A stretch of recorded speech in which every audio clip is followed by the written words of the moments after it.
This is not just a confession, it is a warning to all Africans. The devil has spread his network deep into the society, and innocent lives are at risk. Across Africa, a secret cult is plotting mass death using fire as their weapon. Many will dismiss this as conspiracy, but I was once inside. I served one of the leaders of this cult. The man the world sees as a respected church leader is something else in the shadows. He controls a network of pastors worldwide, but behind closed doors, they worship a different God, the God of blood and sacrifice. This confession is my way of exposing their wickedness, wicked plans before it's too late.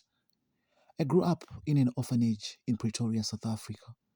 My mother left me when I was just a baby after divorcing my father. I never knew where she went. Like many orphans, I struggled to find my way in life. Orphanages, you have a strict policy. Once you turn 18, you must leave. Many young people end up homeless, jobless, and desperate after that. But when I turned 18, something unexpected happened. A famous church leader visited the orphanage and took me under his wing. He said he wanted to help young people like me, and I felt like I believed God had sent him into my life. I moved into his house expecting a new beginning. Instead, I walked into the darkness. The first thing I noticed is his house was how secretive he was. Even his own family knew very little about his personal life. There were locked rooms inside the house that no one was allowed to enter. He frequently visited an old abandoned house that once belonged to his parents. Strange looking men visited him often, mostly elderly men from outside the country. At first, I ignored all this. I thought he was just a private man. But everything changed when I had a dream that shocked me to my core. One night, I dreamed of my boss arguing with a stranger in the dark. I couldn't see their faces, but I heard their voices clearly. You can't kill him, the stranger told him. I decide who lives, who dies, my boss replied angrily. I woke up in a cold sweat. The dream felt too real. From that moment, I started watching him closely. I noticed small things I had ignored before: blood stained handkerchiefs, chanting noises at midnight, and a small book we always carried, but never let anyone touch. One evening, four men visited the house. They were different from the usual guests. They looked dangerous. They spoke a foreign language, and I later learned they were from Eastern countries. I was supposed to be asleep, but curiosity got the best of me. I hid behind the door and listened. I could not believe what I heard. One of the visitors congratulated my boss for his role in a horrific bus burning.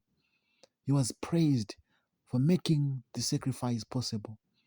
Tens of people had died, their bodies turned to ashes, and they called it a successful ritual. I felt sick. The church leader I trusted was a killer. Then I heard something even worse. They were planning more mass death across Africa. The night I discovered meeting, I also found a small black book. He had left it behind while walking his guests to their cars. I took the chance to open it, and what I found inside still hurts me. It contained a list of African countries where they planned to sacrifice people using fire, especially at their newly built canteens and their public transport. They used the name Fatai. According to their belief, the ashes of human bodies give them power and protection. Here are the targeted countries: Zambia, Mozambique, Malawi, Uganda, South Africa, Botswana, Nigeria, Kenya, Namibia. Their plan is to cause bus explosions, train fires, and church burnings in these nations. The goal is mass death, and the ritual you have already started. I know I'm in danger for revealing this information. These men are powerful and they have people everywhere, even in the governments. But I cannot stay silent while innocent lives are at risk. The media will never report this because they control everything.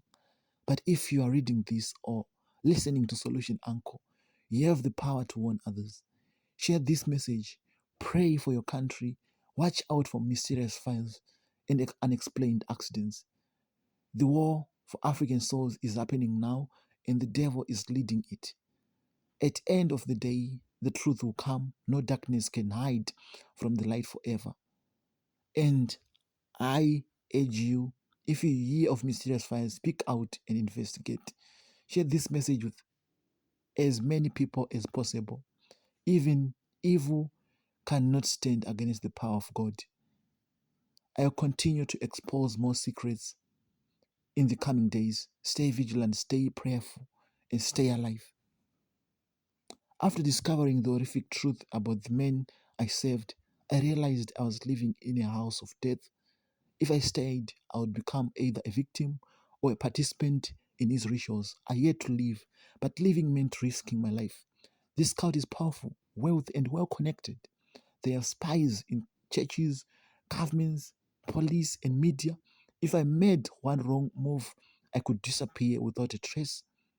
But I couldn't ignore what I had seen, the list of targeted countries, the celebration of mass killings, and the occult meetings all pointed to something bigger than I had imagined.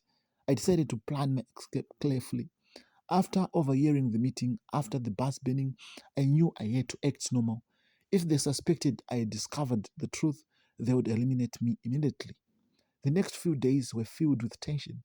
I could barely eat or sleep. My boss continued his normal life, preaching on TV, performing miracles, and receiving high profile guests. But behind the scene, I noticed strange. A mysterious phone call at midnight.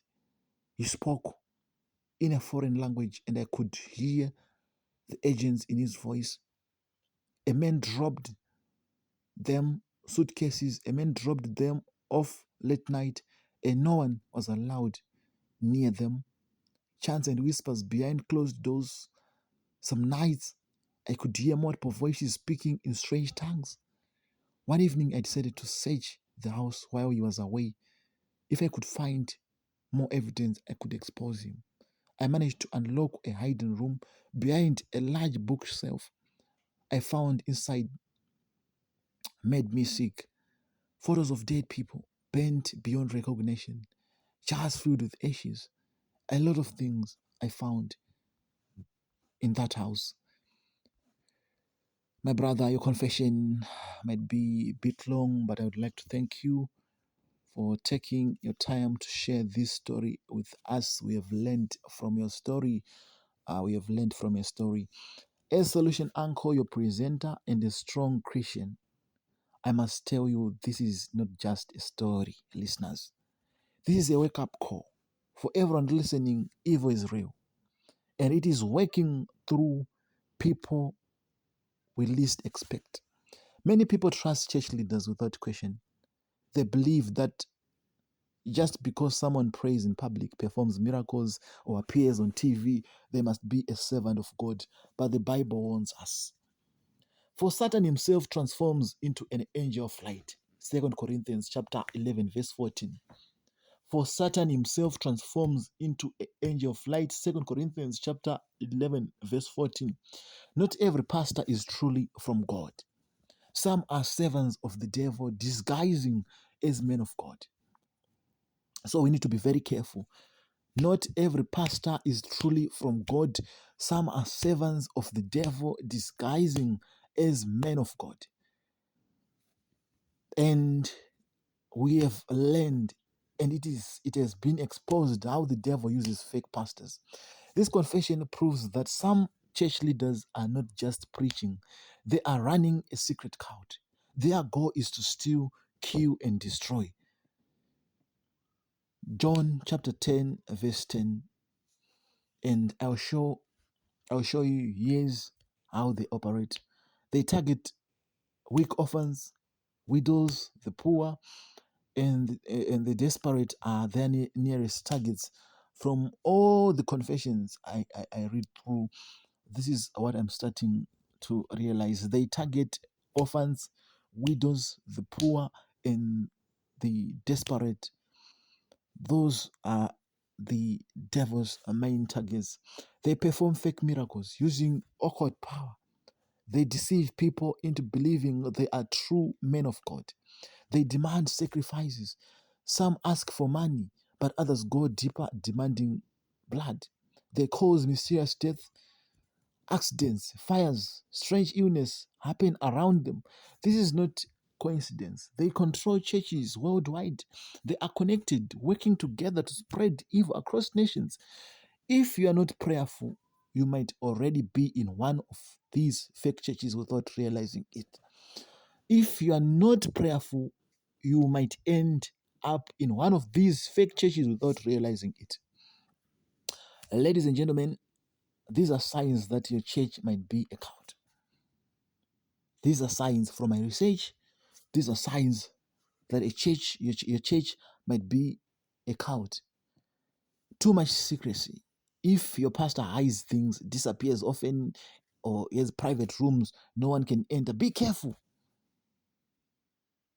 If your pastor hides things, disappears often, or he had private rooms, no one can enter. Be careful. Another thing is unexplained miracles.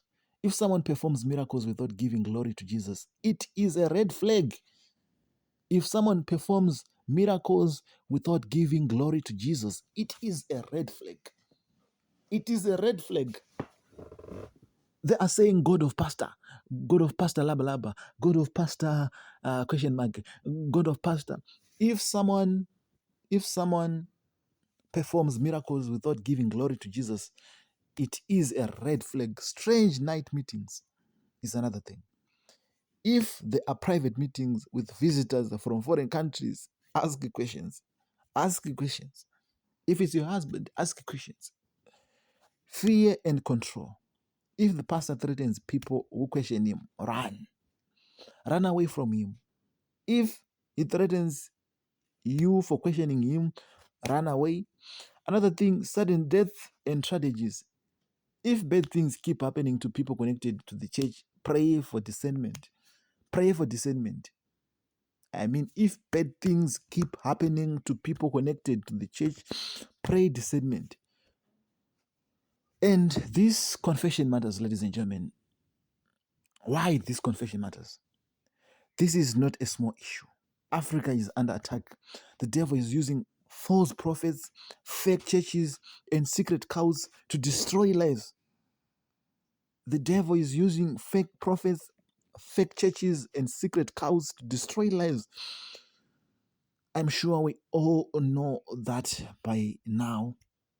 If we do not speak out and expose them, they will continue their rituals, sacrifices, and killings. It's better to inform others.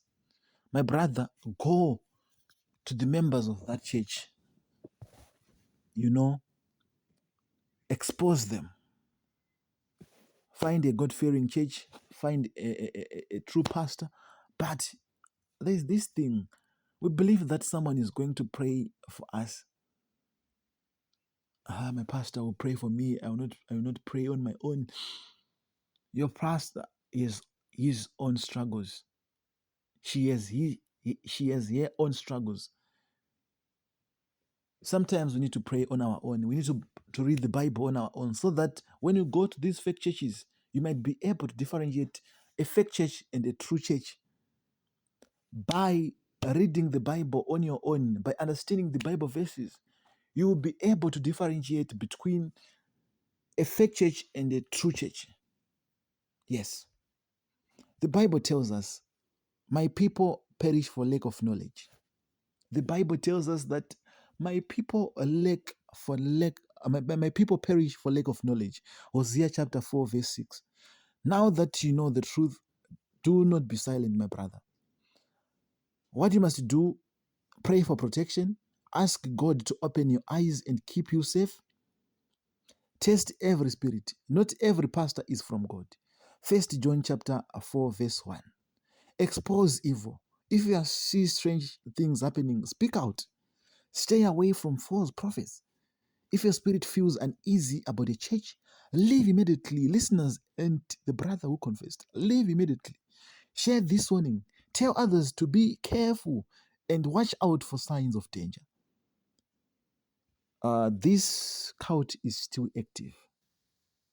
Their plan is not over. If you are in Zambia, Mozambique, Malawi, Uganda, South Africa, Botswana, Nigeria, Kenya, Namibia, be alert. The devil is trying to set Africa on fire, but God is greater than any evil plan. God is greater than any evil plan. Our God is greater than any evil plan. Ladies and gentlemen, before you sleep, pray. In the midnight, pray. Morning, pray. Midday, pray. We need to pray for our lives. Stay watchful, stay prayerful, stay safe. Until we meet again in the episodes. Bye for now.